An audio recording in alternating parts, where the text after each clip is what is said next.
নমস্কার।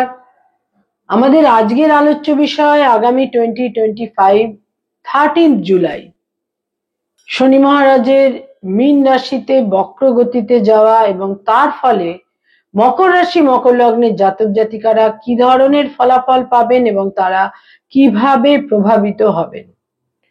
মকর রাশি মকর লগ্ন, যার অধিপতি হচ্ছেন স্বয়ং শনি মহারাজ, এবং মকর রাশি মকর লগ্নের থার্ড হাউসে তৃতীয় ঘরে আগামী 13 জুলাই শনি বক্র গতিতে যাচ্ছে এবং এখানে 28 নভেম্বর পর্যন্ত এই থার্ড হাউসে বক্র গতিতে থাকবে এবং এখানে একটি নক্ষত্রের পরিবর্তন হবে। 3 অক্টোবর শনি উত্তর ভাদ্রপদ নক্ষত্র থেকে পূর্ব ভাদ্রপদ নক্ষত্রে গোচর করবে।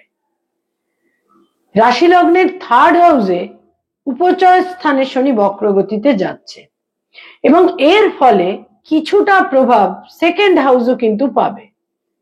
এবং মকর রাশি মকর লগ্নের যেটা পঞ্চম ঘর, ফিফথ হাউস, সেখানে শনির দৃষ্টি থাকবে, বক্রগতির শনির দৃষ্টি থাকবে। এবং মকর রাশি মকর লগ্নের যেটা ভাগ্যস্থান, নবম ঘর, সেখানে শনির দৃষ্টি থাকবে। এবং মকর রাশি মকর লগ্নের যেটা দ্বাদশ ঘর, 12th হাউস, সেখানেও শনির দৃষ্টি থাকবে। খুব গুরুত্বপূর্ণ। মকর রাশির জাতক জাতিকারা জানেন তাদের শনির সাড়ে সাতির ফেজ কমপ্লিট হয়ে গেছে 2025 এর 29 মার্চ, কিন্তু শনির একটা প্রভাব কিন্তু তাদের সেকেন্ড হাউসের উপর কিছুটা অতি অবশ্যই কিন্তু আসবে। কারণ আমাদের জ্যোতিষশাস্ত্রে যেটা রয়েছে তা হচ্ছে কোনো গ্রহ যদি বক্র গতিতে যায় তার পূর্ববর্তী ঘরের কিছু ফলাফল সে অতি অবশ্যই দেবে। স্যাটার্ন হচ্ছে কর্মফলদাতা, বক্র গতির শনি হচ্ছে কার্মিক প্ল্যানেট এবং সে কিন্তু বিভিন্নভাবে ফলাফল দেবে। মকর রাশি মকর লগ্নের জাতক জাতিকাদের ক্ষেত্রে সর্বাধিক গুরুত্বপূর্ণ দিক যেটা হবে তা হচ্ছে কোনো না কোনো কারণে, বিশেষ কারণে ভাগ্যের একটা পরিবর্তন, লাকের পরিবর্তন। মানুষ অপেক্ষা করে থাকেন যে আমার ভাগ্যের কখন পরিবর্তন হবে, এবং অ্যাস্ট্রোলজারদের কাছে একটা অন্যতম প্রশ্ন থাকে আমার ভাগ্যের পরিবর্তন মানেই যে সবসময় কাঙ্ক্ষিত পরিবর্তন, যেটা আমরা এক্সপেক্ট করছি সেই ধরনের পরিবর্তন তা কিন্তু নয়। অনেক সময় অকাম্য অবাঞ্ছিত পরিবর্তনও কিন্তু হয়ে থাকে। কিন্তু এবারের এই পরিবর্তন বহুল অংশেই মকর রাশি মকর লগ্নের জন্য বাঞ্ছিত ভাগ্য পরিবর্তন, ভাগ্যের সুপরিবর্তন। যে পরিবর্তন হলে তার মঙ্গল হবে, এই রকমই পরিবর্তন। এবং যাদের বয়স্ক পিতা রয়েছেন বা পিতৃস্থানীয় ব্যক্তি, তাদের স্বাস্থ্যহানি, সম্ভাব্য ক্ষেত্রে পিতৃবিয়োগ, পিতার বিশেষ স্বাস্থ্যহানি ইত্যাদির সম্ভাবনা রয়েছে।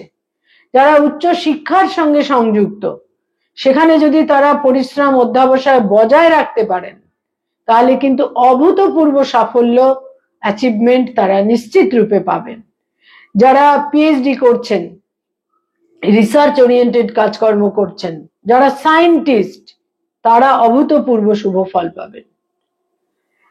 বয়সে ছোট ভাই বোনেদের সঙ্গে সম্পর্কে অবনতি, বয়সে ছোট ভাই বোনেদের বিপন্নতা, কোনো না কোনো কারণে ইয়ঙ্গার সিবলিংস যারা, বয়সে ছোট ভাই বোন যারা, তাদের কোনো হানি, তাদের কোনো বিপন্নতা ইত্যাদি কিন্তু তৈরি হতে পারে। আত্মবিশ্বাস নিঃসন্দেহে মানুষের প্রয়োজন, কিন্তু আত্মবিশ্বাস যেন ভারসাম্য না হারায়। আত্মবিশ্বাসকে বজায় রাখতে হবে, কিন্তু সেখানে যেন সেটা মাত্রাতিরিক্ত না হয়ে যায়। কমিউনিকেশনের ক্ষেত্রে সতর্কতা প্রয়োজন। কাদের সঙ্গে কমিউনিকেট করছেন এটাও খুব গুরুত্বপূর্ণ, কারণ মকর রাশি মকর লগ্নের যেটা সপ্তম ঘর, 7th হাউস, সেখানে কিন্তু আগামী 13 জুলাই শনি বক্র গতিতে যাচ্ছে থার্ড হাউসে। 18 জুলাই বুধ তাদের সপ্তমে বক্র গতিতে যাচ্ছে এবং বুধ ইটসেলফ হচ্ছে প্ল্যানেট অফ কমিউনিকেশন এবং সে বক্র গতিতে যাচ্ছে। শনি তৃতীয় এবং বুধ সপ্তমে বক্র গতিতে যাচ্ছে। সুতরাং কমিউনিকেশনের ক্ষেত্রে অত্যন্ত সতর্কতা প্রয়োজন। মিসকমিউনিকেশন হতে পারে, কমিউনিকেশন গ্যাপ হতে পারে, ভুল ব্যক্তিত্বের সঙ্গে আপনি কমিউনিকেট করে ফেলতে পারেন, অতিরিক্ত কমিউনিকেশন হয়ে যেতে পারে, প্রয়োজনের অতিরিক্ত কমিউনিকেশন হতে পারে, সতর্ক থাকতে হবে। এবং মকর রাশি মকর লগ্নের জাতক জাতিকাদের দাম্পত্য জীবনে স্বামী বা স্ত্রীর স্বাস্থ্যহানির একটা সম্ভাবনা রয়েছে, কোনো নিউরো পেইন ইত্যাদি হতে পারে। এছাড়া যেটা বলবো তা হচ্ছে সন্তান সম্পর্কে উদ্বেগ, দুশ্চিন্তা ইত্যাদি তৈরি হতে পারে। যারা পেরেন্টস মকর রাশি মকর লগ্ন এবং তারা পিতামাতা, সন্তানকে নিয়ে নতুন করে একটা রিসেটেলড হওয়ার প্রয়োজন হতে পারে, সন্তান সম্পর্কে নতুন করে কোনো ডিসিশন নেওয়ার প্রয়োজন হতে পারে। যারা ফ্যামিলি প্ল্যানিং করতে চাইছেন সেখানে কিছু বাধা, বিঘ্ন, প্রতিবন্ধকতাও কিন্তু তৈরি হতে পারে। প্রারব্ধের কিছু শুভ ফল তারা অতি অবশ্যই পাবেন।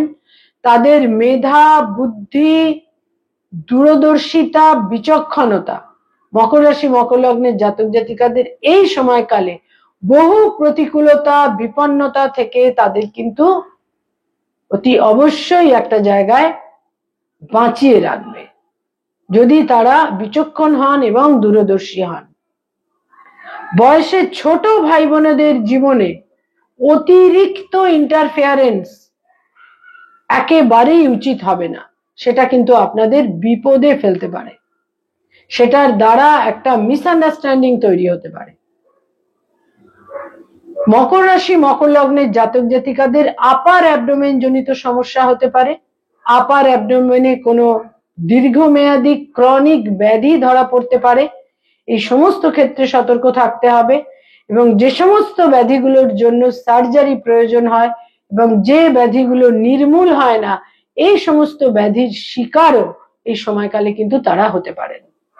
প্রবল ব্যয়ের সম্ভাবনা থাকছে, তবে ভ্রমণ, ধর্মীয় স্থানে ভ্রমণ, দূর যাত্রা, বিদেশ যাত্রা, বিদেশে গিয়ে রিসেটেলড হওয়ার সম্ভাবনা, বিদেশে কর্মলাভ ইত্যাদির সম্ভাবনাও যথেষ্ট পরিমাণে থাকছে। মকর রাশি মকর লগ্নের জাতক জাতিকাদের যথেষ্ট পরিমাণে স্লোলি, ধীরে এবং বিচক্ষণতার সঙ্গে আগামী এই 138 দিন বিশেষ কিন্তু তাদের নিজেদের পরিচালিত করতে হবে। নমস্কার।